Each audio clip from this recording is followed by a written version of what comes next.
Oliver said he was going to be on, but I'm not sure Oh, where he that's is. right. Okay. So, welcome everyone to the Spellcast. This is Shellfish. I'm the host. I'm with spellflinger.com, and today is the Spellcast episode 6. I know it's been a couple of weeks since I put up a Spellcast, so I'm going to try and get better on that. Try and make it weekly, if not twice a week. We'll see. We're going to take a break from discussing Gamergate to talk about actual video games for once. So, joining me today, I have Sham and Dirk. Why don't you guys say hello and tell me about your company? Hey guys, I'm Sham, and I'm Dirk. we're from Skeleton Hand. We just launched our Kickstarter for our game Incarnate, and it's kind of like a cross between Final Fantasy Tactics and Magic the Gathering. Um, How it works is it's essentially a card game where you have an actual physical board with an actual character, and you can kind of customize your character. He is made up of 3 pieces: a body, mind, and soul. You choose those pieces; they all come with their own abilities and stats. So after you build your character, you build a deck for him, and it is a CCG in the sense there's a whole bunch of cards to collect. And depending on what you pick, you build your deck, and then you just battle it out on the battlefield. You move around, you battle for the high ground position. You try to get the behind your opponents for bonus attack, and then you play to win. Play to win. Play to win, that's My right. body soul. No, that's good. So you only control one character in it, or? Well, it's going to be the player versus player aspect of it is going to be set up for 2 versus 2. Yeah, you do control one character. It's different from Final Fantasy Tactics in the sense that because you have a deck as well, there's a little bit more to it than just move, attack. Because of that, we found it was just kind of a hassle to keep track of 2 decks at the same time. I mean, if you think about that in playing Magic, just if you have 2 hands of cards, it's just too many cards to remember. Oh, I see. Too many resources to track, which I think is actually going to be tonight's discussion. Oh, it is. Oh yeah, it just made it a lot easier to break it down into a 2 versus 2 where each person controls one character. However, we do want to implement a feature where if your ally drops, which It's possible. the internet isn't perfect, that you have allies that disconnect or rage quit. If that happens, you're going to gain control of your ally, in which case you would be controlling 2 characters. And if you want to, I know this is popular in games like Diablo and stuff, like dual boxing or multi-boxing. You could technically multi-box two accounts and just play 2 characters on the 2 versus 2 ladder. And you're going to be okay with that? Yeah, I'd be fine with that. If someone feels comfortable controlling 2 characters on a 2 versus 2 ladder, not everyone likes playing team games. You know what I mean? Yeah. It's kind of like a double-edged sword. I think with team games, you get people like them and don't like them for the same reason. You like it because, like I said, we were talking about Warcraft 3 earlier. It can be a little bit stressful playing a really competitive game where if you lose a game, you lost the game. It's 100% your fault. A team game gives you the scapegoat of, oh, my teammate was such a noob. I'm awesome at this game, but I only lost because my teammate's horrible. So you kind of get that scapegoat. But at the same time, it can be frustrating when your teammate really is horrible. So, not everyone is comfortable with losing because they have a terrible teammate. And if that's just one of those things that grinds your gears and you don't like it, you can feel free to do your thing. box. Yeah, exactly. Okay. All right, well, that sounds good. And we have Andre, who might still be AFK.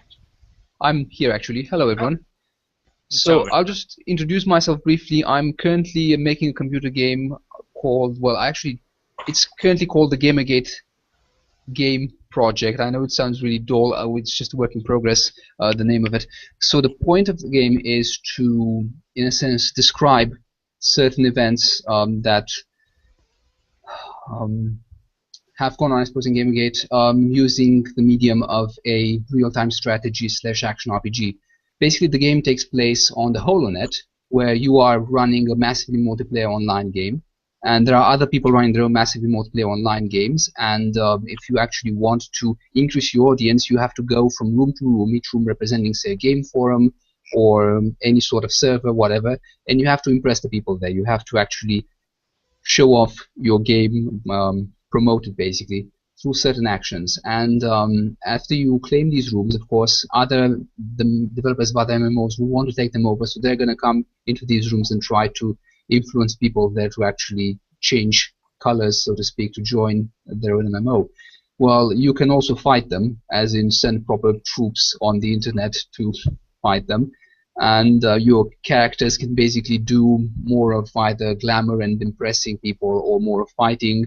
And likewise, you have the ability to boost the morale of your own units, I suppose, as well as to decrease the morale of theirs. And the way morale works actually in this game is a bit like a magic system and like a mana system. And I'm going to go into that later. But to briefly describe the game, basically there aren't just massively multiplayer online factions.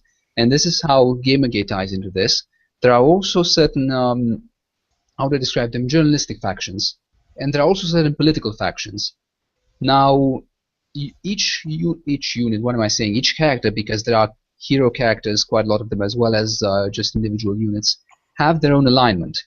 And based on their alignment, they actually want to promote certain things and oppose others. And of course, the leaders of different factions also have their own alignment. And the alignment being good or evil on one line, as in good, neutral, or evil on one line, and leftist, neutral, and right wing on the other line. So basically, you have, as I said, political groups, and you also have journalistic groups, and it can very well be that though most characters are neutral, some of them have strong political opinions, and they try to, I suppose, influence your game. And the political factions, in fact, as they gain more and more power, they start to demand more and more regarding your game and regarding everyone else's games, telling them exactly what sort of characters they can have in them. So, for example, if you have a purely, I don't know, white elven White elves. yes, white elves, exactly, then no, that's too racist of you. You have to include more, I don't know, you have to include more aliens, more, I don't know, actually, what is the character list? I think we haven't actually decided, but okay, let's say that you don't have it, you have too many ninjas and not enough pirates, basically, this sort of thing. So they will pressure and pressure and pressure you until eventually you can only until eventually they will threaten war if you don't play with a lineup of say all black uh, lesbian characters or whatever, whereas the right wing will demand that you exclude certain likewise certain types of characters as well as certain content. So the whole idea is that just as there have been people like Jack Thompson who have tried to use right-wing ideology in order to try to constrain the kinds of games that can be built. You've also had recently people like Anita Sarkeesian and I suppose the journalists in Polygon and others who are involved in Gamergate trying to also control the kind of content being produced by game developers. And yeah, as a game developer, you can You have to appeal either to both the sides, right? you Or have to choose decide. who you want to appeal to. You can either choose one of these sides, or you can actually try to oppose both of them. As in the whole message is there are different factions, some of them left wing, some of them right wing, but only some of these left wing and right wing factions are actually keen on dominating everyone. So kind of the whole story is about finding out which of these factions actually are malicious, and then opposing those specific factions. If you actually want to keep the gaming industry, I suppose, independent. But Okay. there are also issues of game developers trying to bully journalists and the reverse. So in a sense, it tries to give people an idea of a sense of how game development can go wrong because of these different groups, I suppose, pushing into each other and trying to corrupt certain aspects of the industry. That's kind of Okay. the idea. But All the right. mana system that is used in it is basically a morale system so far. We're still to be discussing things how they're going to proceed. Okay. So that's what you're doing. So I have two indie devs, but well, three. One of them has duped themselves into Dark and Sham. That's right. But but no, we're gonna be discussing mana today, and there's a lot of different systems of mana that games use, and it's not even excluded, or it's not even solely magicians or spellcasters that use it these days. The rage system that is becoming a lot popular for warriors, for example, or fighter classes of sorts. Thieves and Guild Wars 2 have a very similar system called Initiative of they build up mana or meter or resources, whatever you want to call it. We're going to call it mana for the sake of simplicity, and then expend it. And the idea of mana is any resource that you use to basically do something awesome, or to do a special ability, or an attack, or a heal, or whatever. And though sometimes some abilities consume HP as their cost, it's different in that you will not lose or die or enter a down state if you run out of mana. So that is what we're going to be discussing. I'd like to go to the roots first off. Probably the very first game that implemented an idea of mana, as far as I know, and that would be Dungeons and Dragons itself, the game where kind of all RPGs sprang from. And in that game, you didn't have mana points, you didn't have a mana bar necessarily. You had spells per day, and each spell had a level to it, and you could only cast a certain number of spells per level per day. So you could have you can maybe cast like 3 level 2 spells, and then cast only 1 level 3 spell, for example. And that's how that game was originated. So I want to hear how you guys feel about that system of mana, where it's very much limited to a certain number of casts per day, as opposed to kind of a baseline system, a baseline pool that all spells draw from. Well, Dirk and I were actually talking about this in the car, about how we were like, well, we're going to be talking about mana, so let's chat about it for a minute. But the You there? a lot of games. You cut out for a little bit. I'm sorry. Okay. Can you guys hear me now? Yeah. Okay. Go ahead. Yeah. So the concept of kind of like the issue, the management being not like a resource, like a little bar or something, and it being time is really cool. A lot of games are kind of leaning towards what you mentioned, the several different varied quote unquote mana systems where there's initiative, there's raid. They're really the same thing. They're just kind of like they're causing you to specialize in them. But if you look at time, where it's kind of like everything's on a cool, you can use any abilities you want, they're just on cooldowns, is kind of like what you're talking about with D&D. Obviously, the quote unquote spells per day thing fits better into like a longer scale, like role playing game like Dungeons and Dragons. But I think it has place in a lot of games. I mean, I think a lot of games are leaning towards that. I think my least favorite system, honestly, though, is the spells per day system. Like when I played a lot of like Baldur's Gate, Neverwinter Nights, which again use that same old school D&D system, spells per day. And it's probably just me, but I always find myself like if I only get a certain amount of spells per day, I just don't use them. Because I'm like, well, what if I really need it at some certain point? And I find myself just never using it because I always think there's going to be There's like a moment where you really want to use it and you can't. Yeah, it's sort of like in like a Final Fantasy game with the elixir. Like it's this awesome heal item. Well, they're so limited that you don't ever use them, and then you end the game and you never use a single elixir. Yeah, that's what always ends up. That's kind of how I felt, and it's funny because it's not really that different than. So let's say you had a mana bar, but the mana just refilled itself at the rate like 100% per day. The rate of mana refilled is definitely important, but we'll talk about that later. But keep going. It's essentially the same thing as having spells per day. If you break it down as spells X amount of mana points, and my mana regens this much per day, essentially you're at the same spells per day. But I just find that when I get a bar and I can watch it refill and then choose which spells I want to dump into this bar, I find myself more willing to expend that resource than if it's just spells per day. And I'm like, do I really need to waste? I only get one time to use this spell. Do I really need it in this situation? And then the day goes by, and I'm like, well, I managed to not die. You know, I could have cast a spell. I guess I'll just rest and try again tomorrow. You know, when's our mage gonna have? It's similar, actually, if you think about it in a way. I'm just going to interject briefly. You know about the Discworld novels? Actually, in the first one, Rincewind, the mage, knew one spell. Well, he only had one spell in his mind, and he never actually cast it throughout the whole story. Wait, what?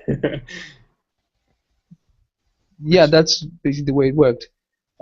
He had basically a book had apparently latched a spell into his mind. It was a very powerful spell, so powerful that he was afraid to use it, and that's why he never ever used the spell. So he was a mage, but didn't use magic. So basically, he was just a bad fighter. Just a dude. Bad fighter. I kind of it's interesting when a lot of it does tie to mana regeneration, which we will get on later. But the spells per day, I was a big fan of it personally. It definitely created a sense of conserving your spells. Right. A lot of it really depends on the DM and the game. Yeah. I mean, if you can They're only super important. if you can just hit the rest button and bam, you got your spells back, and it's like, all right, well, whatever. Or if you have a DM running the game who's like, okay, you guys rested, and it's like, oh, okay. Yeah. But if So it's like consequences, then it's. Go ahead. Souls uses the same system. Well, essentially spells per bonfire, I guess. Yeah. And in that case, I have no problem. Just some spells you save for the boss, but in that case, like, so a game like D&D, you don't really know what you're gonna expect. So I find yourself more willing to say, like, you don't know when you're gonna rest. You don't know if you're gonna fight a boss. But in a game like Dark Souls, you know at the end of the stage there's a boss. You know you can hit that bonfire whenever you want. So like I find myself appreciating that system more in a game like that when you kind of know what to expect. Like I said, it's hard to manage a resource if you don't know like what you're saving it for. It's kind of the issue of choice, right? Because I mean, if you even though you could use the spell, you don't feel like you have a choice because you have no idea actually what the consequences of using or not using it might be. I mean, you know that if I use a spell, I get a sweet fireball or whatever, but you don't know that. Oh, okay, there's a boss coming up. I should save it. You just don't. So it doesn't feel like a choice at that point. It almost feels like a gamble. Like every choice, like I'll talk more about this later too. I'm sure. Like a choice is essentially it's a judgment of risk versus reward, and in a game like D&D, when you use a spell, you're making the choice to use it. You're balancing the risk versus reward of using that spell and using up that one or however many charges you have. In a game like Dark Souls, like I know like my risk of using it, like okay, if I use a spell now, I won't have it for the boss later. In a game like D&D, you don't actually know your risks or reward. Like you don't know, okay, if I use this now, will I need it later? Like you don't know this. It's kind of like there's too many unknowns that it makes managing that resource like a pain in the ass.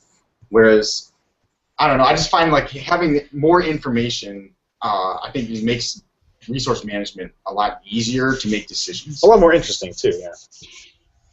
It's definitely. I found like traditional mana bars where you have this number, you're not even sure how you got to it. Like 6,941. It's very easy to kind of treat it like a bank account. It's like, oh, I got mana. I'll cast some spells, and it isn't until you're really low on mana and you're like, okay, maybe I should not be casting some of these spells. Right. Yeah, that's true.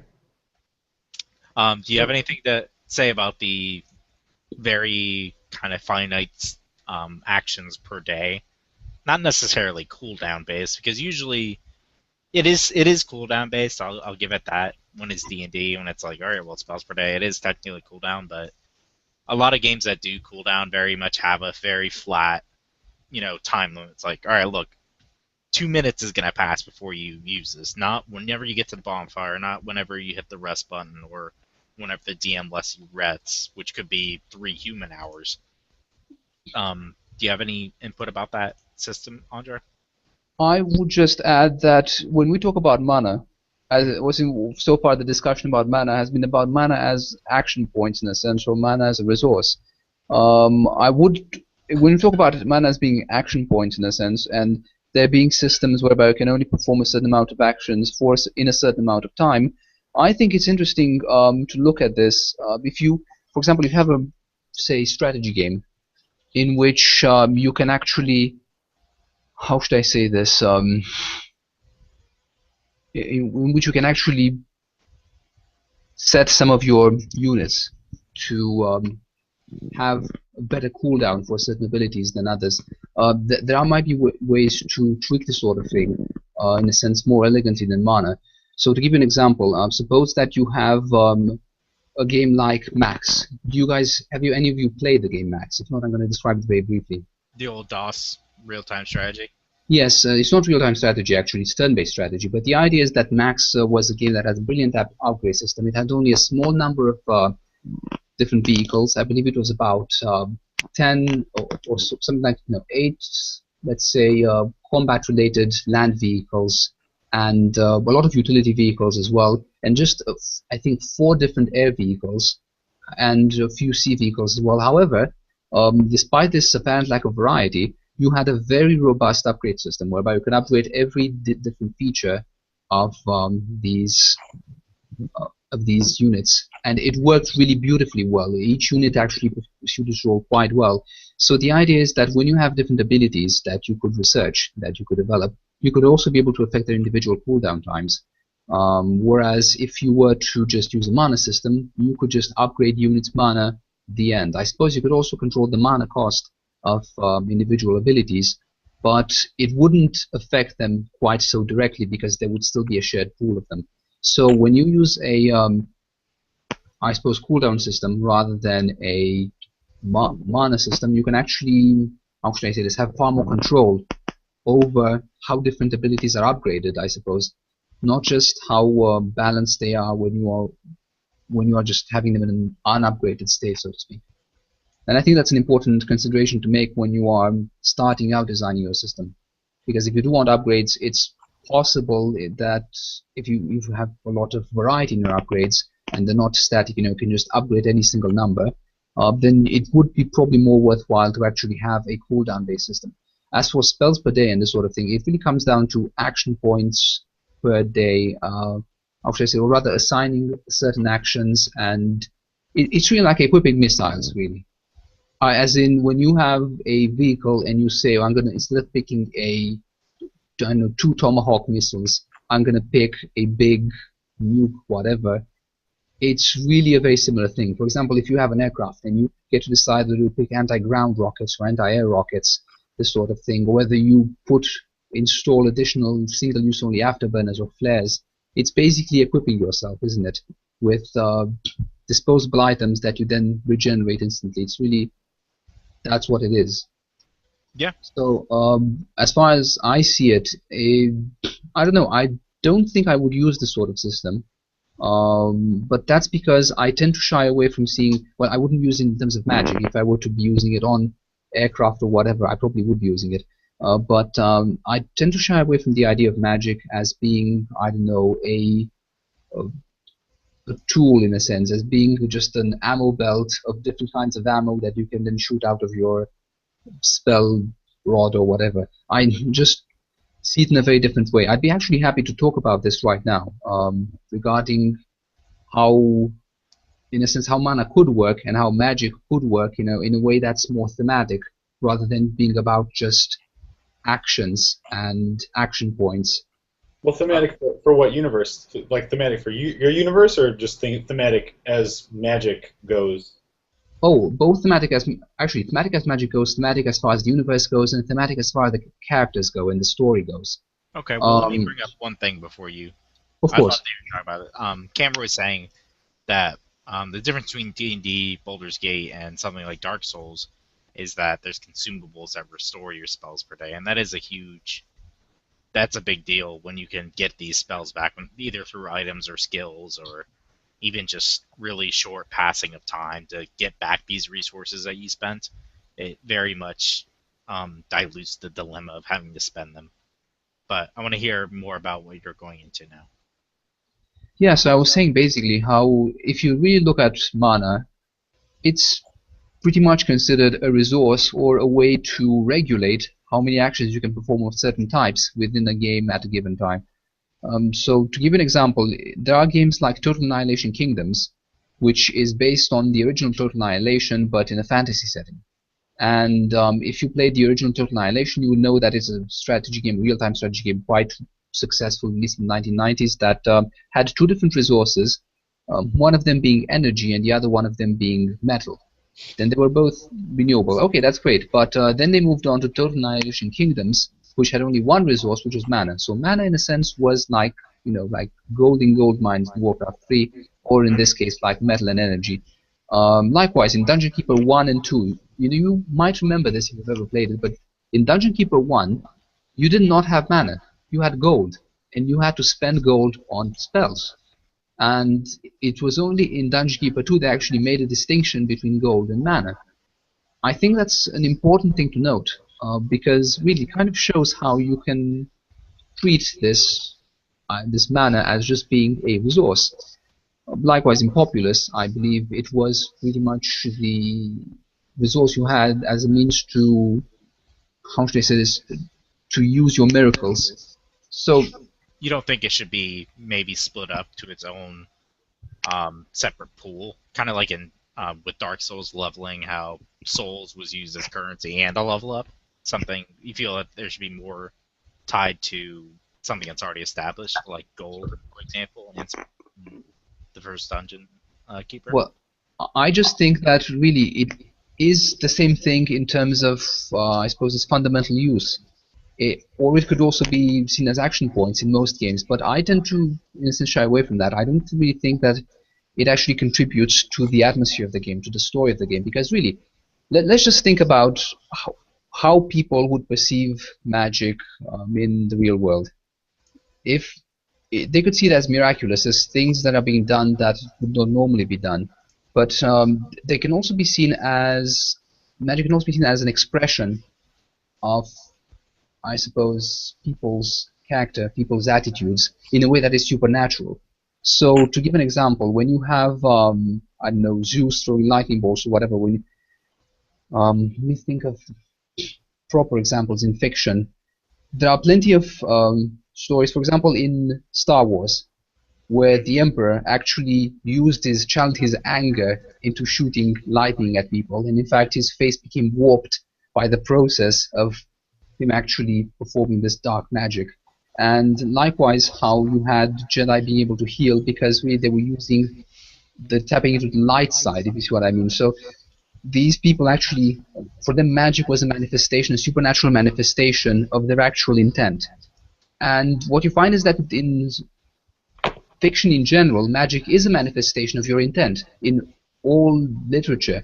But when you look at computer games, in computer games it's kind of devolved into just being a game mechanic, into being a way to, I suppose, interact in the game to create effects. And you're not really thinking of it in terms of, okay, an earthquake is being created magically, and this reflects, I suppose, the ire of whoever it is that is creating it. No, you're thinking, okay, I'm taking 200 damage from this. And it just loses the charm completely. That is the gamer way, though. So do you think it all comes down to not like mana in general, then? Is that, Well, no, I think that really, if you want to look at it in terms of mana, I think that, in a sense, it should be split up, but I think that instead of being called mana as in the resource, as in the thing you have to spend in order to hit your enemy for 80 damage or whatever, it should be seen as, I suppose, a manifestation of the person's character, of the person's soul. So I can give examples of this, as in, let's say that, for example, there's a game in which character development involves actual character development, in which if you, say the Ultima series, let's say that in Ultima 5 or so in Ultima 4, where you have to become the Avatar, you would gain points in different virtues, and these virtues then served as your mana pool, or say a bonus or a cooldown times for abilities, what have you, and the effect and the abilities. And if each of these virtues served as a different mana pool, then if you had more valor, then you would be more able to, I suppose, cast attack spells or whatever. And if you had more compassion, you'd be better able to actually cast healing spells, etc. So the point is that magic really isn't about, I suppose, performing the impossible for a certain purpose, where that purpose is really in the limelight. It's about, in games in general, trying to achieve a certain effect so that you can win the current scene. And it just really diminishes the whole, I suppose, reverence, the whole atmosphere related to magic itself. I think that there are ways to do mana that are a lot more character-centered, that are a lot more, how should I say this, a lot more thematic. You think that maybe go ahead, Sham or Dirk. I think this is Sham. I think I agree with you in certain contexts, right? I think that generalizing the entirety of the game sphere and saying that that all mana systems should conform to this thematic. I'm not saying that.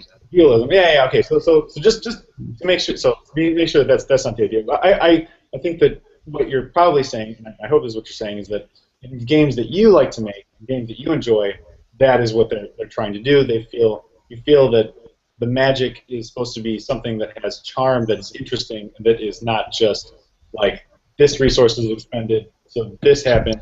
I gained this much, HP. I mean, in the end, to create a good experience, to create a fun game, you also have to think about those other elements, the math, because if something is broken in your mechanics, if something is imbalanced at all, people will find it, and they will find it pretty quick. So you're saying, I think the idea what you're going for is, you don't like the fact that mana has simply turned, magic into this much damage per this much resource. Yeah. Yeah. It's too gamified. I don't know, I'm a really big min-maxer, kind of power player. Probably less of a role player. So for me, I really look at it that way. Maybe did you play Guild Wars 2 at all? Maybe you really like that system where characters don't even actually have mana. It's like a Mesmer uses illusions as a resource. They make them more, I guess, thematic, less numerical representation. Can I interject for a second?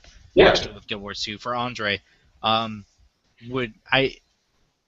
my understanding, you'd like to see a system that's more character based upon your choices, correct? Kind of like where you dedicate yourself as a character would kind of determine what sort of magic you could wield. It's more like I would like to see a game. I mean, I'm not saying I would want this sort of idea to take over the entire gaming industry. No, definitely not. I haven't seen it anywhere, and it's a shame that it doesn't exist at all. What I was saying was that I would like to see magic be a supernatural manifestation of people's intent, in a sense, and their intent would actually color, in a sense, the effect of the spell. So if you were a very vengeful person, you would actually be able to cast very vengeful magics, whereas if you were a very compassionate person, you'd be able to cast very compassionate magics. That's the idea. So your strength as a magician would be the same, based on, I suppose, a magic skill or whatever. However, based on the kind of character that you had, based on I suppose the choices if you're playing a single-player RPG, you would actually be able to cast only certain kinds of spells that were in tune with your character. That's what I'm saying. I think it's a shame that this sort of thing hasn't been explored at all. I don't think choosing a class determines that. Well, I'm not talking about that. I mean, if you, say, want to play a character that's deceitful, for example, in the sort of game system I'm imagining, if you were to play a deceitful character, you would have access to illusion magic, because illusion would just be manifestation of your deceit. As in, say that you could have two different aspects to a spell. One of them being the thing you targeted, and the other one being the character trait that you used. So if you had a deceit trait of 3, I don't know, and that gave you access to powerful, okay, let's say 30, and that gave you access to powerful deception spells, then you could either choose to target yourself, in which case you could become invisible via deception, or you could choose to target another person, in which case that person would become confused and wouldn't be able to see anything or whatever. This is the kind of thing I'm talking about. But if you did not have any sort of deception trait, if you played a very honest character, not irrespective of his actual character class, that person would not be able to engage in illusionary magics. And the thing is, if your character became more compassionate over time, then any sort of magics that were based on cruelty, he would not be able to cast them anymore, whereas any sort of magics that were based on compassion, he would start being able to cast them. So in a sense, the character development would actually affect the kind of magics that were accessible to you.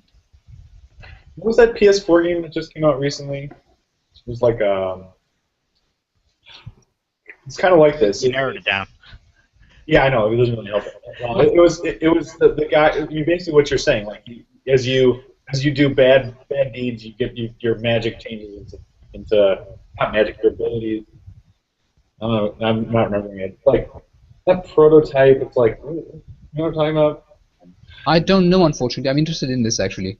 I'll look it up real quick. You guys keep Okay. the discussion going. It sounds a lot more like a less of a mana issue though than like a role playing issue. Yeah, I have to side with this, and I would love to see something like that. I think it would be tough to nail down in a multiplayer environment for sure. But I would like to see more single player games take that approach for sure, of trying to gauge what sort of character you made, or maybe even just a little ham-fisted to bring it down to questions at the beginning, kind of like the older. I guess Elder Scrolls 3 did it, but I liked how Arena and Daggerfall did it with those questions at the beginning, and that determined what your class was. And it was a lot easier to kind of get into that role play aspect, but So it's Infamous Second Son. What I was talking about. Infinite what? Infamous Second Son. I haven't. Yeah. I'll I have a don't look. know how if it was good or bad. I just know that kind of the concept. Second Son. What you're Okay. talking about. The thing is, if it's interesting that mana is always seen as something that constantly decreases, and you just expend it as a resource. But it would be interesting if you had something along the lines of different values, different kinds of mana, let's just call them, or that you could, how should I say this? You could turn them into one another as you cast different spells. So you basically just shift your character to a different kind, in a sense, as you perform certain abilities, and you could shift that back by performing other abilities. Like the Not specifically for shifting back, as in these abilities will just change you temporarily, in a sense. I think this would be an interesting concept to explore because basically one problem with RPGs, I suppose with MMOs, for example, is that they focus a lot on you constantly building up numbers in a small set of abilities. They don't quite focus on you gaining more abilities as you level up. So if you wanted to play a very strategic or tactical game, you would constantly be looking out for new abilities to develop rather than getting more numbers in the abilities you already had. The game should be trying to go towards that end, if you see what I mean. And if you actually had mana systems whereby you would just shift your mana from one type to another and would shift your character with it, in a sense. So, for example, if you had a lot of ice mana, for example, you would have certain cold-related bonuses like being able to freeze your enemies when you attack or what have you. But if you shift to more earth-based mana, you would have more defense as you expended your ice spells, if you see what I mean. Mm. This sort of thing would be interesting to actually have bars that just changed your character and made it more vulnerable in some ways but stronger in others. And the enemy could actually see this and they would adapt what kind of character they had as well. So in a sense, it would be more about fighting stances than about how much of a resource you had. I'm just brainstorming this idea right now. Okay, well, let's bring it back to what is currently in games. Though it does fascinate me, and I would like to see. I mean, Mana's been around for so long. I'd like to see something different, trend or even other games are doing it differently. I think what he's talking about too is like the Invoker in Dota, and more recently, in the new Gauntlet, the Wizard was like impossible to play. He works just like the Invoker, where you have to combine different sort of like elements together to like craft your spells to shoot. They still work on like a Big cooldown. Magicka. No, the Wizard in the new Gauntlet. I don't know if you had a chance to play it. It basically works like the Invoker, where you gotta mix like the class and like like the 3 different orbs together, and the combinations of those will like create your spells. In Dota, it's kind of cool, the Invoker. Depending on what you have, it also changes your stats. So if you take like certain ones, it'll increase your health regen, and other ones, increase your damage. Or the Elementalist in Guild Wars. I mean, kind of like what you're talking. I mean, Yeah, you switch between stances, and that determines what spells you have. It's a similar system. So I don't know. It's kind of what your brainstorming is sort of been done, but not quite like what you're talking about. Yeah. Yeah, I know. As far as talking about like how you mentioned this earlier, how it's sort of like an ammo. I do think the ammo portion isn't important though. like I said, again with the risk versus reward, every time you use something, like you're using up a resource, you have to manage this. This is a skill factor in a lot of games. The idea of, and this is a skill factor in real life too. Like resource management isn't just a video game thing. This is part of like almost everyday life. You have to kind of manage resources. So I do think it's really important to have in games. Definitely. Mana that you normally think of as mana is like ammo in a first-person shooter. Essentially, it works the same way. You have a certain amount of resources that you can use to attack. Your reload time is sort of a cooldown in addition to having that. So you can think of it like, let's say you have a shotgun. You can pretend that's also like a fire wand. It's the same concept. It's basically just ammo. So imagine if you're playing a first-person shooter that just didn't have ammo or reload times. Like, it'd be pretty mindless. You just hold the attack button down or the shoot button down and just, yay, we just all spray and pray. So, like, a big part of skill that comes in games is managing this, like, ammo or system. What do you think? Did you have more you wanted to say, Sham? Oh no, sorry. So I just thought it was funny what Ether Warath Oh. was saying in chat. No, I think overall I think the biggest arguments, the biggest issues that people will usually have with mana systems is when there's an imbalance, and I think that's why maybe we kind of have gotten to this place, because the industry has kind of matured so far that we understand what works. Time is something that everyone understands. Resources is something that people definitely understand, like money, and it's something that you're familiar with, so it's easy to do that. But I do think that it's interesting to make whatever mana system you have in your game fit the flavor. So it is kind of disappointing to see games where that's not a first-person shooter that essentially uses mana as ammo, even though it is kind of a good comparison. It is. Just ammo doesn't naturally regenerate, or you have to go out and find it or buy it in a store, which makes me question if it would be interesting if mana worked that way, where you'd have to like scrounge around to find mana, and you would just be ammo at that point. Yeah. You would have mana potions. That would be your clips. That's true. But the thing I don't like about mana potions in some games like Diablo 2, and there are older games, or not like super old, but so I can give them a bit of leeway. But Diablo 1, Diablo 2, where you had a mana pool, but it was so easy to just fill it back up through a mana potion, and they weren't really hard to obtain. And eventually, your build would be set in such a way that you just had infinite. You had enough mana regen for the build you were doing to just infinitely spam your move. So yeah, Diablo 2 and Diablo 3 too, once you hit the certain breakpoints, become pretty mindless in the sense that like once your build is done. But I don't think the fun part of that game so much is going out and killing the monsters as it is the min-maxing portion of it, of getting your character to that point where you can infinitely spam something and just wreck the whole screen.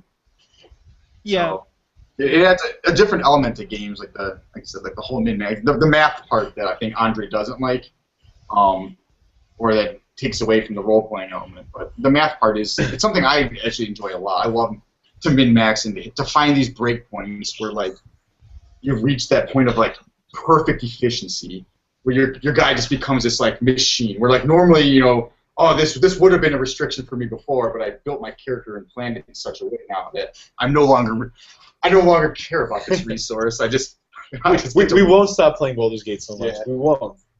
Yeah, Baldur's Gate is great, and I agree with you, Ulysses. I liked it when mana was very. I like being conservative when I was a spellcaster, like in games like EverQuest, where you took so long to regenerate mana. When you spent it, you were getting some serious cash, and Wizard nuked for like a shitload of damage, and a healer could literally just cast full heal. You were just completely healed. It didn't matter how much HP you were missing. And it took like a serious investment. It's like, all right, I gotta take a break. My character needs to physically sit down after expending that much effort. But I can see why they changed it to more of a cooldown system, or with games like Diablo 1 and 2, where you kind of just chug a potion and it's really you're pressing a button, you're getting your mana back. It's like an instant reload in a way. Yeah, it's like a stim pack. Ammo. Yeah.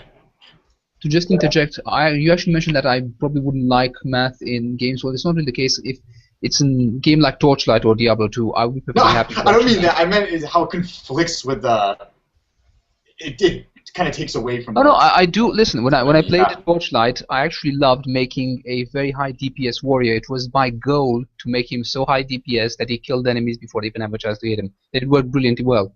So it's really nice when you can actually get to do that in a game. Now, we were talking about how eventually it was more convenient to just replace mana with cooldowns because you were just chugging a potion. You know, in a sense, it is an economic thing. It is the case that, for example, if you were to play the Elder Scrolls as the Atronach, you would be able, under the sign of the Atronach, you'd be able to actually go around and gather the components for all sorts of mana potions that you could then chug. You didn't have a problem with economics. But in other games, where you did not have infinitely regenerating pool of herbs available for you to make potions from, you would actually have to treat the game as an economic sim in a sense, where you had to make sure that you always saved enough for the next phase. And you had to make sure that you had a proper balance. And by balance, I mean the proper bottom line in your accounting when it came to having potions, when it came to having enough gold, etc. It was really a case of, am I actually getting a profit, making a profit at this stage of the game, or am I actually making a loss and going to debt potentially? Yeah, debt over mana potions.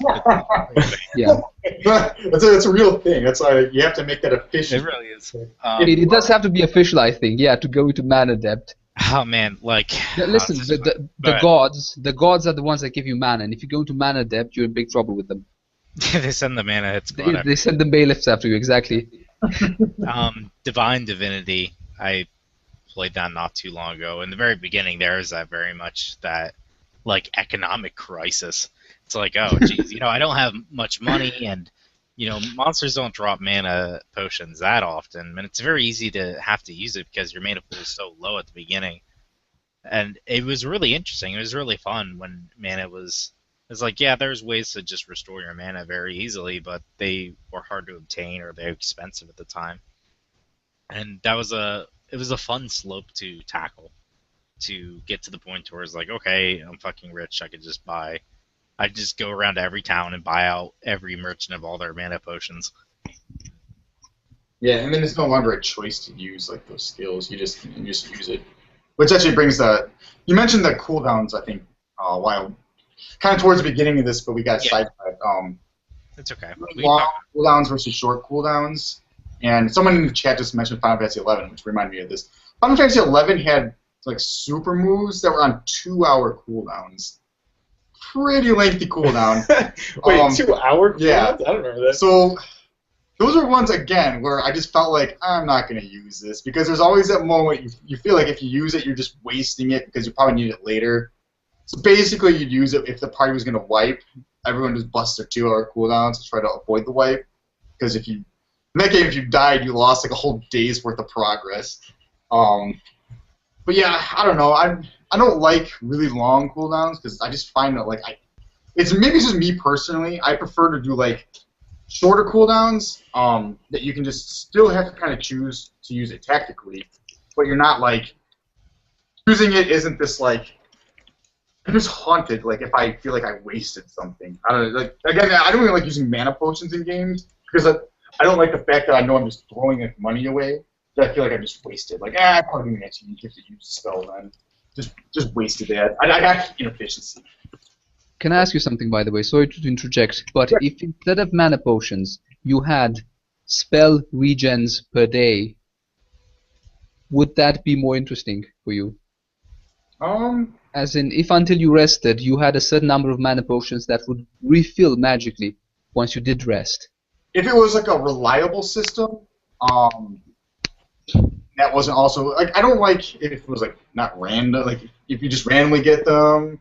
Oh, you wouldn't randomly. No, the point is if you equipped yourself, if you actually purchased magically refilling mana potions, so that they don't necessarily have to be mana potions as objects. They can just be any kind of object that does the same effect. Basically, they would regenerate whenever you rested. So once you actually drank it, it became depleted, but it would regenerate to a usable mana potion Yeah. after So you rested. mana. Would this actually be more convenient than having to buy new mana potions every time you use the consumables? Because then it would not be consumable anymore. You just have a certain number of these refills. Right. So you'd almost be putting your mana potion on a cooldown, which it's a cool idea. I think in the sense that like by having a mana pool, like in Guild Wars, they just did away with mana altogether, so you don't no longer have that downtime. And they actually added in other resources besides that to kind of compensate, so you still have resource management. But in a game with mana opposed to only cooldowns, it's essentially the same thing. Something has a mana cost, your mana regens at a certain rate. It essentially turns your skills into a cooldown, assuming your mana pool is depleted. However, prior to having a depleted mana pool, you can kind of burst your spells out. So by putting a mana potion on a cooldown, like you're talking about, you're giving yourself like a second opportunity for burst. Yeah. It would definitely make it more convenient, but I think part of the fun is having to get these resources if it's something like mana potions that, like in the original Divine Divinity. I think, what is the original called that? What is the original called? I don't even fucking remember. I think it's called Divine Divinity. Yeah, I think so. Yeah, and then it's Beyond Divinity. Okay. The, Rags to Riches story. I always enjoy that. Games like Fallout and Fallout 3. Any of the Fallouts, really, where you kind of start small and go big, and it's fun. Except it's bullets instead of mana in the Fallout games. But it would make it more convenient. And I think that's the whole entire concept between cooldowns. And for me, is this mana took the shift of, in the D&D days or games like EverQuest 1 or UO, Ultima Online, mages, they had this resource, but they could cast these really powerful spells, or they only had access to stuff that magic you just needed. Like, if you were going to heal somebody for a good amount in battle, you were using mana. Or being like an Invox Mani was like half your mana bar. And that was like if dedicated like your stats to go to 100 mana. Like that was pretty intense. Yeah, it was intense for sure, and the militant classes were very much just more consistently strong. They didn't have these bursts of power, and I really like that system in that.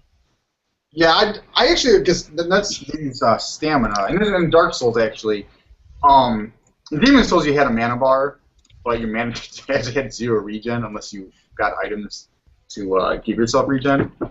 But they just did away with the mana bar in Dark Souls. But in Dark Souls you also have that stamina bar, and when it comes to like melee, I really love the stamina bar idea. It feels very realistic to me, where it's a very, very fast refilling resource, but a very fast depleting resource as well. So you really have to kind of balance. Like I think that's something that separates someone who dies a lot in Dark Souls. I think is really poor at managing your stamina. It's a big part of that game. But I noticed when I was learning jujitsu and practicing that, I almost felt like I could like see like a stamina bar on my own body. Like everything I did, every move I would do, I almost had to calculate like, okay, how much like physical exertion is this going to cost me? How much is my opponent going to have to use to counter it? And is it actually worth it? Because there are some things you could do that like were annoying for your opponent, but like you would exert almost more energy than them, so it actually wasn't worth it for you. So it was like you would kind of get this like temporary, like maybe sometimes they were good as like you build up momentum in the match. Maybe like if you know your opponent's really tired and you just have more stamina, then you're like, well, screw this guy. This is really tiring for me to do this. Like, but it's gonna suck just as bad for him. And I know I have more stamina than him. So like. That's why I like Dark Souls a lot, because it felt actually a lot like Jiu-Jitsu in the sense where you had to manage your stamina, and then you had to like find a way during an actual like fight to take a breather and kind of replenish that. But there's no like stamina potions or anything. I like it because it's kind of being baked into your character, like your regen rate. Yeah, the problem with stamina is a lot of people kind of use it as mana for warriors. Yeah, exactly. And But with Dark Souls, it was very fleeting. It's like I just used all my stamina, and even though it regens super fast, there was moments where it's like, holy crap, I don't have enough stamina to block this oh yeah, attack. I'm gonna take damage, or my you guard's run out. You can't roll, and you're gonna eat a huge hit. yeah, and it's fucking it was very very great. I mean, I don't know how else to describe it. It was great. It worked well. Yeah, I was I would like to mentioning, see more systems like that, definitely. I was mentioning in the chat about how like he was Ulysses was saying that he likes pen and paper spells more than video game spells. I think part of it might be kind of what you guys are talking about. This almost like short delay that isn't like natural for casters. Like we think of a caster when you do a spell, you charge up. It's like big. It's the risk reward thing. It's like a big risk, and then the idea is you're gonna take a long time to cast your spell, and then you're gonna release your spell. You're gonna and then hopefully the reward will pay off. It'll do enough damage, and you'll feel like okay, or whatever, have enough effect that you're gonna feel like okay, well that was worth it. But when you're playing video games, at least more Twitch video games, that doesn't feel as interesting. Like if you played Smash Brothers, and if you ask anybody like what their top 10 favorite characters are, you notice a pattern that unless these people are wave dashing and really canceling their moves to make slow characters faster, people just like to feel fast. So I think that delay that you're getting in Dark Souls is like just the right amount of delay. Like it's like just long enough that it feels scary that you did risk something, but it's just short enough that you're like, okay, now I'm back in the fight. I have choices again that I can make. I don't have to sit here and wait a day, like you're saying, the daily things to make another choice. Which is why I think in video games it feels like these mana bars are just a visual representation of what they've been trying to do for a long time in D&D and games like that. Yeah. And I think there's this whole discussion of the older style mages where they're very much more conservative is why we're seeing, or why the shift in my mind has already happened towards the traditional system of, and I'm not saying it's wrong at all. I play these types of games and I love them, but I'd like to see an older style where everyone can kind of do everything, and being a mage really doesn't have the same impact as it used to. Like before, it was very much you cast spells that are just unbelievably good, but there's a lot of downtime where you're not really doing that much else. But now it's very much this, well, every fighter or character can do various types of actions, and now mages can cast without really having to. They can actually play instead of just sitting around waiting. But to balance this out, they've become weaker with regard, and usually in comparison to other classes. So you like way ahead. What's up? So you prefer like the super powerful but like long cooldown kind of spells?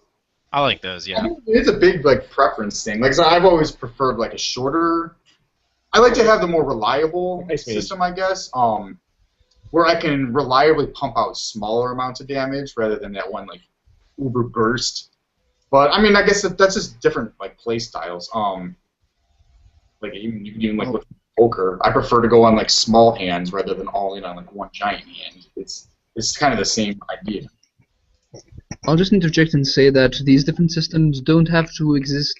I suppose you don't have to restrict yourself to one of them. You can very easily combine spells per day with mana, and other systems as well. I was actually going to bring up something that I remember about the game called Dungeon Crawl Stone Soup, which is a roguelike, a very popular one actually, where they have this feature where you have different gods and you can pray to them and you can perform certain actions for their sake that increase your reputation with said gods.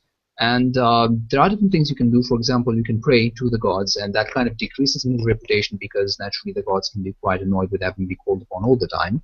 But that is basically a way of you expending your long-term reputation, which is kind of like mana in a sense, with them. Well, also kind of like mana in the sense that it can backfire if you have a low reputation, then you can have interesting effects that you not plan on and that go badly for you. So you had to perform actions like, for example, sacrificing corpses at altars, or actually praying over dead enemies. Likewise, sacrificing items at altars, and just praying in general. If certain gods just like you to pray to them in the sense of thanking them for all the support. Um, it I think it was really interesting and charming in that you actually, and also the fact that you actually had to plan long term to build this up over long term and release it in bursts every now and then when things became really tense. Okay.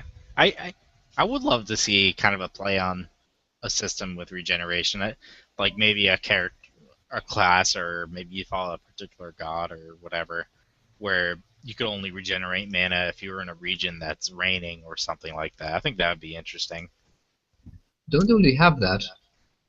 I think there are games wherein you uh, have abilities that allow you to regenerate more um, everything really when you are at certain times of day, but when you're at the other times of day. So I think you had abilities, certain traits called day mage and night mage. I think the game Arcanum actually had these traits, if I'm not mistaken. But there are games definitely where you can pick a trait that's either day mage or night mage, and that trait then makes you more powerful at magic in the daytime, and has, I think, better mana regeneration among other things. But the opposite time, you don't have that many abilities. You're quite crippled when it comes to magic, etc. Okay. Did you have anything that you wanted to add, Cham or Dirk? Because I know another topic I want to bring up. Yeah, no, go for it. Okay. What? How do you guys feel about the meter mana system? What I mean by this is generally you see this in fighting games where you start off at 0 and you build up meter by performing actions that are native to the gameplay itself, and then are able to perform actions. Another example, this would be Rage, like Yeah. in the Warrior class in World of I Warcraft. think Destiny now included that to use your like ultimate ability, you like build up the resource. Hmm. So yeah, personally, well, I play actually a lot of Street Fighter 4, which it builds up so regularly. I feel like you have it and it's cool, but my only thing with that, like, it works I think really well in fighting games. Um, Yeah. it's kind of cheesy in Destiny in the sense that it's just like, well, like you don't really have to earn it, you just kind of get it. Just like, Yeah, it like happened. yeah, so then it's just like, well, I guess he gets to kill me because he had his bar full. Like, it just takes some of the skill out of the game, I think.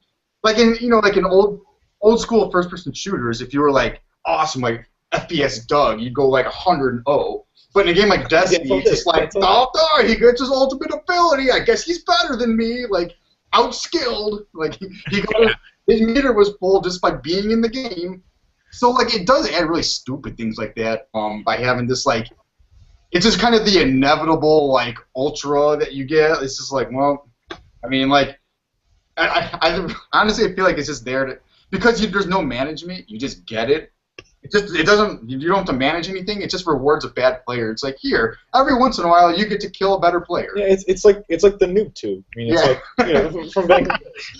I mean, it is. You guys, it's the same thing. You have this, and this is not in every game, but in certain games, like when you have a mechanic like that, where it's just like, and sometimes it's almost built in where the more times you've died, or the more, like, it's almost like a frustration meter. Mm-hmm. Like, okay, well, your frustration's about this high, Yeah. so we got to let you vent the frustration now. So like Street Fighter, you get two. You get the actual like your super meter, which builds up by doing specials, landing hits, and even getting hit, and that allows you to use your like your EX moves. And then you get your actual like revenge meter, which is your ultra meter, which you just get from taking damage. And then you have to do your ultra. The thing with like Street Fighter is it's hard to actually apply. Like you get this meter for essentially free, but it's hard to actually apply it because you still have to like land combos and find your openings. I mean, I guess like scrubs will always wake up ultra, but like a better player can usually bait that kind of stuff out. But in some games, like you're talking about Destiny, there's nothing you can do about it. It's just like, well, he got his meter, I lose. Congrats. And then the rage system, I guess, is a little different. I mean, it depends though. Like the rage system is interesting though, because like in I mean, I played a warrior. Well, I played all the best, but yeah. I played a lot of warrior in WoW, and the rage meter it was interesting because it wasn't like, okay, the rage meter's up and now I killed him. Yeah, It's like, there's your resource. yeah, It's like it, your was it mana was bar. it was kind of like, yeah, it was this A it was just a reverse reverse mana bar. yeah, it was a reverse mana bar. See, so basically it just said, well, okay, dude, you need to go take some hits, maybe land 1 or 2 hits, or land a bunch of hits and just crush them immediately. But if it was a good duel or whatever, take some hits, and then you're gonna get really strong, and then you're gonna feel sort of imbalanced, but it evens out because at the beginning you were way weaker. So it's kind of just this. It's kind of a different take on the resource system, where like let's say I had a mana bar that goes the regular way. I'm really strong at the beginning because I blew all my cooldowns, but now my resources are gone, so I don't have so I'm weak. So it's just kind of like the opposite there. Yeah, it just depends how much strength they attach, I guess, to that meter. Like if it's just like, if your meter reaches full and it becomes an I win button, I think it's just cheesy. But if they use it like Diablo 3, like almost all the classes technically had like the barbarian, the monk, like a lot of them, pretty much every class builds resources by attacking essentially like a rage bar. But you don't get like I win buttons. You just, or if you do, they're on like ridiculous cooldowns. So I don't know. I think it works okay. It's all about the application. Andre? Yeah, this reminds me of the same system that exists in JRPGs, actually. I haven't actually played that many, but I do recall seeing it in Final Fantasy VIII, if I'm not mistaken, where it's just called limit breaks. And the whole idea is that, yeah, you do get damage, and you can spend it, after you've charged up a bar, you can actually spend it on a special ability. It just doesn't seem that different from the idea of having a different way of regenerating mana, as in you start out with 0 mana and you build it up for certain units. There are different units that, I recall in Warcraft 3, for example, have different ways of regenerating mana, and in this case it's just the case of, regenerating it by being hit. In Warcraft 3, the Frozen Throne, I recall there was a unit called the Obsidian Statue that could take to the skies and become a destroyer, which was a big flying creature that had no mana initially, I think, but could regenerate its own mana by draining that of those creatures around it. I think there were also creatures, if I'm not mistaken, in Warcraft 3, one creature that could, in fact, draw spells to it, and I think regenerate its own mana intake. I don't recall exactly, it was long ago. Yeah, the spell something. It was a human unit. Yeah, the Obsidian Yeah, the Destroyer. Blood Mage, Destroyer. whatever. You could eat buffs. Destroy. Yeah, it could eat buffs and stuff. Yeah, you would gain. Yeah, that's the idea. That's such a sick unit. But his only like mana output was just like an orb attack that just did more damage. It wasn't like I don't know. It was like a small buff to the unit, like by having mana, but it wasn't like the unit was a god with it. Yeah. It was all about just eating the buff, honestly. So, yeah, what I'm saying is that there are different kinds of ways of seeing mana regeneration, and you don't necessarily have to have all of your units in a game or all of your characters in a game regenerate mana the same way. I mean, some could regenerate it by attacking, some could regenerate it by being attacked, others could just regenerate it by resting, by meditating. These fighting games where you can actually perform a movement to take a break, and you become more vulnerable to attack, but you're also regenerating your energy more quickly. This sort of thing. So it's perfectly possible to have different kinds of mana regeneration that don't rely on just waiting for it to come back to you. Yeah. So like, I mean, I'm gonna talk about what we did in our game. We have a bunch of systems, and so like your character, you pick your cards and you build your character, and then you have mana regen, right, or energy regen in our game. But so you have this energy regen that's like you're gonna get it every turn. You're gonna get a certain amount. Basically, so we don't, I don't know if those of you that played Magic the Gathering, when you get mana screwed and you don't get lands, it's pretty frustrating. So we were like, okay, well, let's do away with that. But then we also have, like you're saying, we have the cards will give you kind of like these buffs as you put out more cards. You might have like a way to teleport, like for example, there's like a shade step. You teleport behind somebody and you gain 1 energy. So like certain characters will have abilities that specifically give them new ways to build, to combo essentially, to produce mana for themselves. So we kind of like melded the two. We said, okay, well we do want to have a mana we want to have a stable mana source so that you can use your abilities every turn if you wanted to, so that you always have like a way to play your cards and you don't feel like you're you're crushed at the beginning of the game. You don't feel really weak at the beginning of the game. But we also built in ways to make it interesting, to make builds such that, and just like in games like Diablo or whatever, so that you could make builds that will give you mana in different ways for rewarding you for doing things that you want to do. I've actually just realized something interesting. Just an idea for a different kind of mana system. Imagine a game where that was on a countdown, where you actually had to finish in a certain amount of time.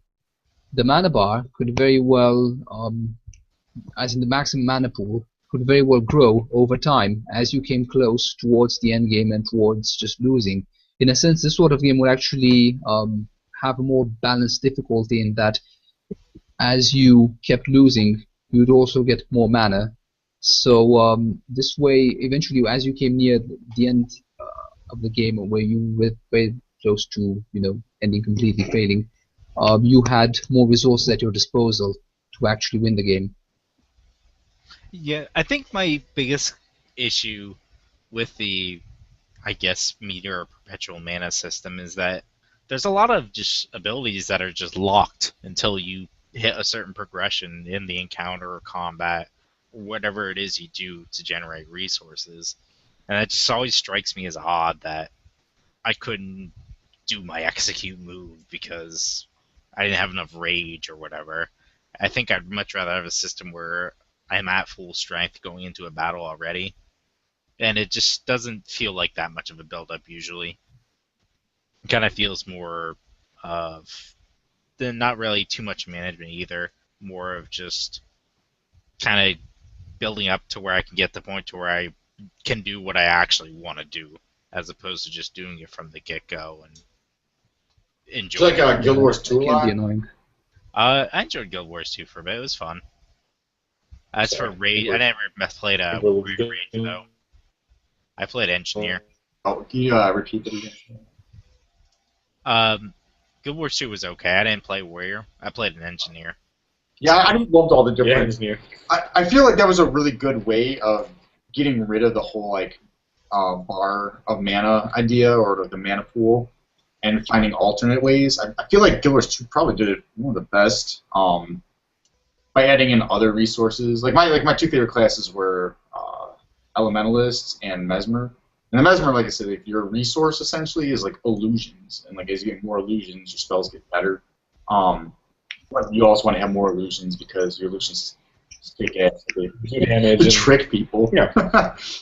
So I don't know, that. I felt like that was a really cool way, and every class had its own different flavor and actual you couldn't just in most games that just the Diablo, everyone just uses the same mana. You could just play any class, and they all play the exact same way. Just you have a different dispenser of mana, but it's essentially the same thing.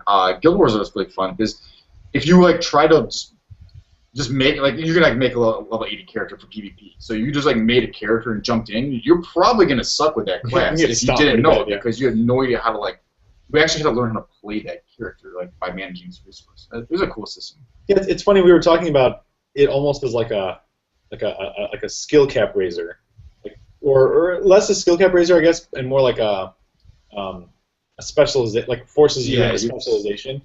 Because yeah, like he's saying, okay, so you could be the master at thief, or you could be the master at whatever class you've chosen. But if I give you essentially just a fully different system of resource management, which I mean, they're still going to be similar, of course. If you blow all your resources, they're gone, and now you're in a bad situation or whatever. But it comes down to making it interesting for people to come back and play, and that's why I think a lot of MMOs, and maybe not even some of them more diabolically, I guess, but they want to make it so it's interesting to keep coming back and playing the game more, even though you've quote unquote mastered one of the classes. So they're like, okay, well, you mastered this class, great job. Here's another 8 with completely different systems and of course gear, which is gear grind is never that fun. But I mean, well, some people like. Yeah, it depends. People run treadmills in real life. People like treadmills in video games too. I'm not judging. Yeah. I Did you have more to say? No. I was just saying that like it's kind of in. I mean, I don't know what you guys think about the idea of this kind of like changing the way the. So you're saying that we want to have a bunch of different systems, but I don't know what you guys think about having it. So there's almost this like this skill, this specialization that you're forcing on players in an MMO. Well, I don't. Uh, I like the meter system, but I think a lot of it really needs abilities that kind of are flexible that can help change up the attack order or cast order or whatever you want to call it. Like, and especially in a game like Guild Wars One, I guess where warrior you kind of just there was some ability where you generated double rage. There weren't too many that I can recall. It's very much hitting and then waiting to be able to actually use these attacks. What would you want to say, Andre? To answer your question, yeah, there are two considerations. One of them being more about, I guess, creativity, originality, about enjoying playing a completely new class, or and really starting a new game when you start with that new class. I think that's absolutely wonderful. There's also the concern that if you have a very different uh, set of classes, as in different from each other, um, you are going to run into the problem whereby if you play one class, you're never going to know how the other classes really work on the inside. As in, if you just have a mana system and you have different abilities, okay, you can kind of guess how these different abilities work for each class. But if every different class has a different way of doing things, you are not going to know if your enemy is really weak or strong. You're not going to know if you are actually, you're not going to guess how you can really cripple your enemy or to even support your allies if you are playing in an MMO where you just jump in with different characters instead of playing in a guild, because you really don't know how that the other classes work on the inside, or you just know about your own classes. For example, if there's one class, let's say, I don't know, it loses mana or whatever by being attacked, you're not going to know this unless you've actually played it. So you're not going to know that you're supposed to constantly be attacking that class. Well, unless other people tell you and give you a rundown of all the strategies with all the classes.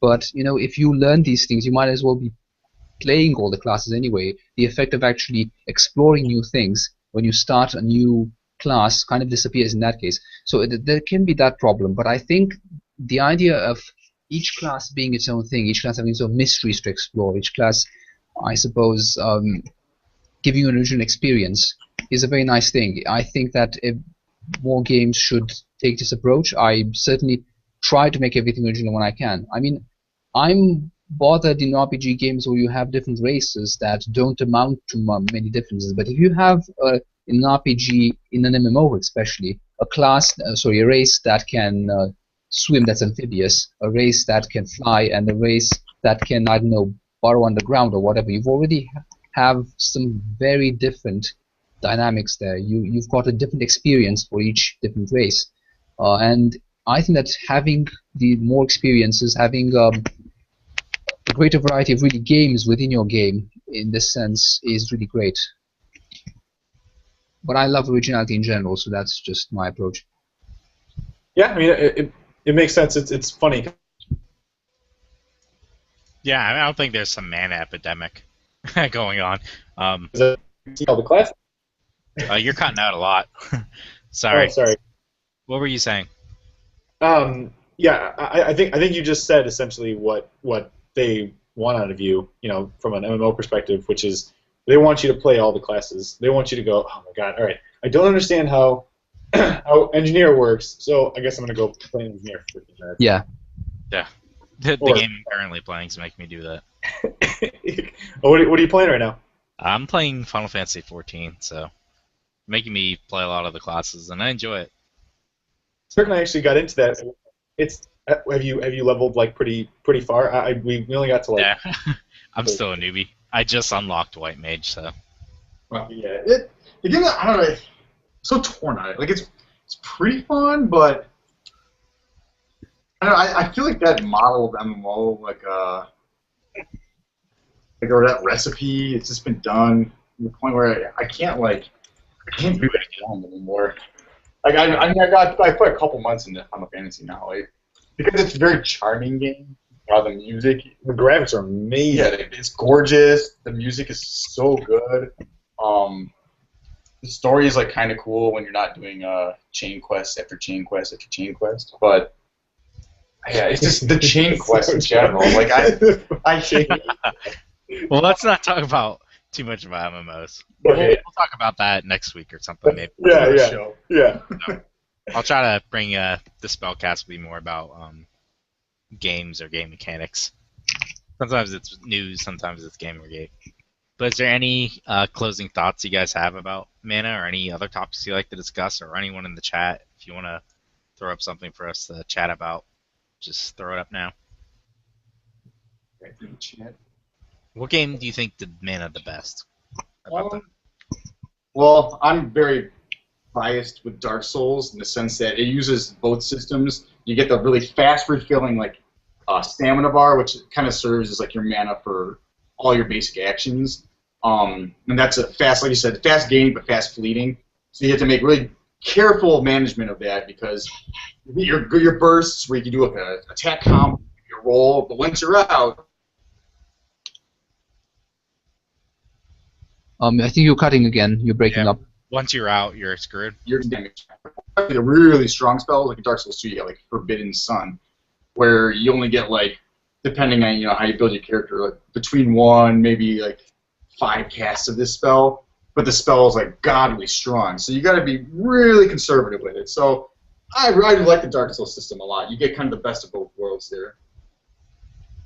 I would say that like right now Hearthstone is pretty impressive on its balance. Like I wouldn't say that it has the most interesting mana system. It just ticks up.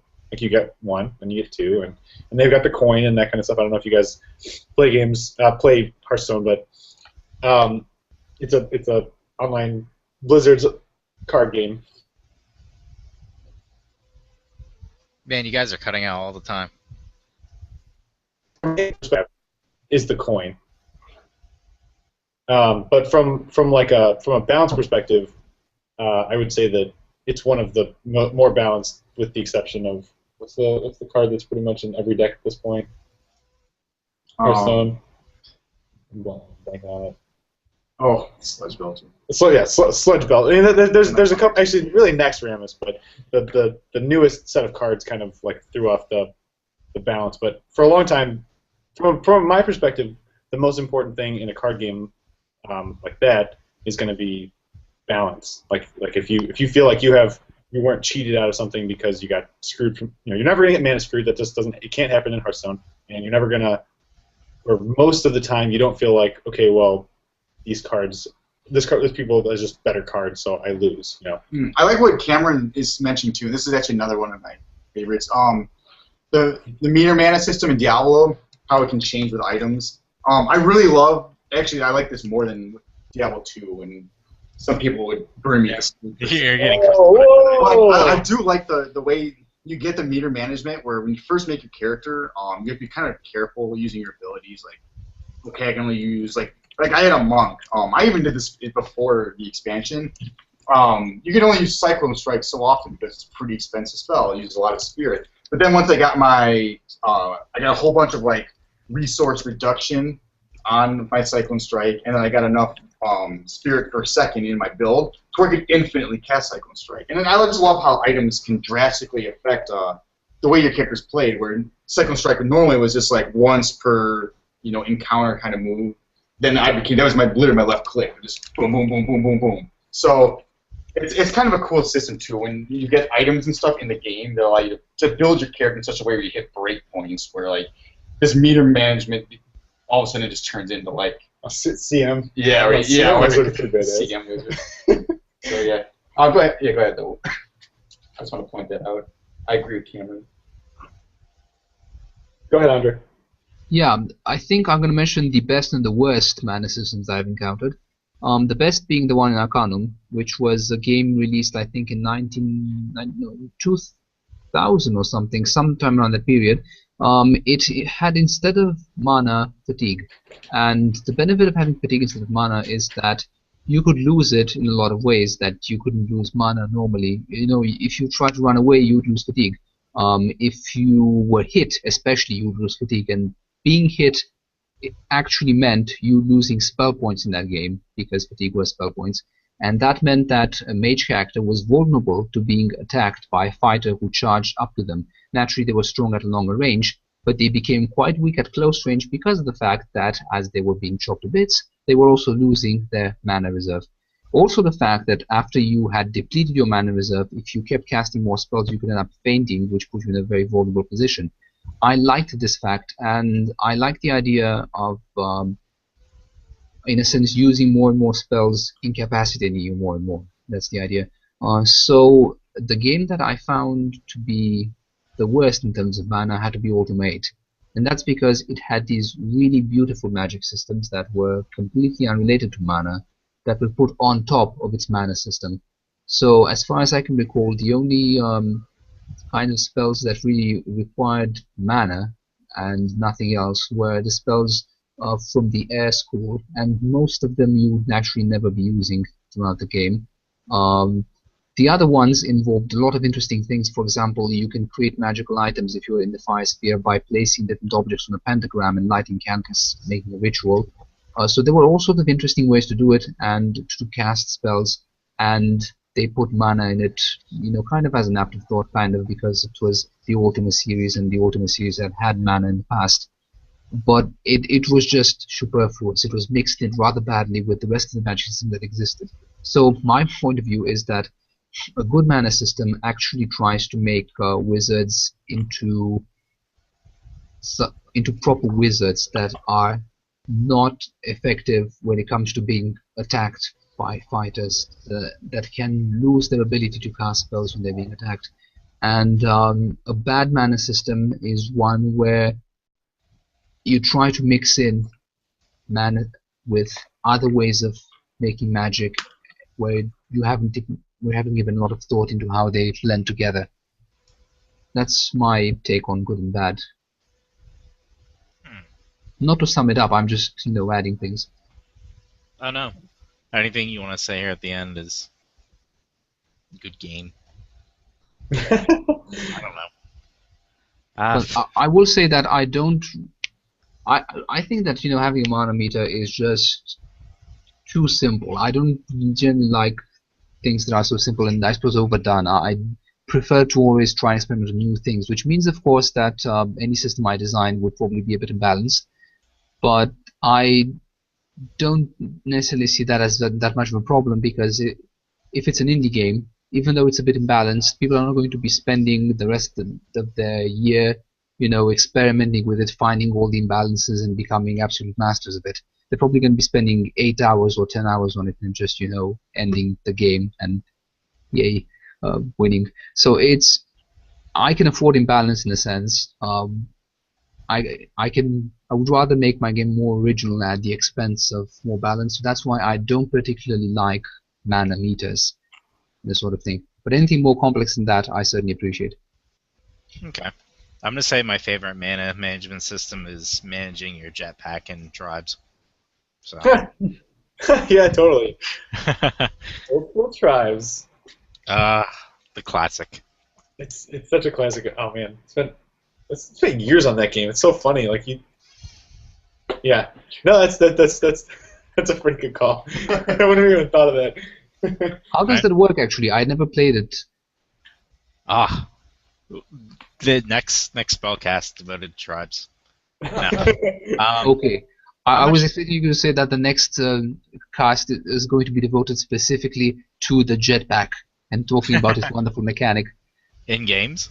Eh? No, We talk about jetpacks in video games. No, in Tribe specifically, as in that merited its whole stream. Probably could. Okay. But let's say our goodbyes here. Got our duo of Dirk and Sham. Thank you for coming on. Yeah, thank you. Thanks for having us. Yeah, we're kickstarting now, so go support us if you liked. Okay. Find us on our website at incarnategame.com, and of course there's links there to our Kickstarter. So we'll post that in chat. If you like the game, please help us out. We did our best to make sure that our Kickstarter rewards are very much beneficial to anyone who wants to jump in if they plan on playing the game at all. Okay. Thank you for Andre. Yeah, I'm Andre, Thank and you. I'd just like to briefly plug my own game. Basically, yeah, as I said, I'm currently making Gamergate themed game, and it would be lovely if some of you guys who are game developers and do have a bit of time would actually be interested in joining the team, because I'm hoping that this will get released at a time where Gamergate is still, I suppose, on the radar, and that it will actually contribute to the whole Gamergate movement.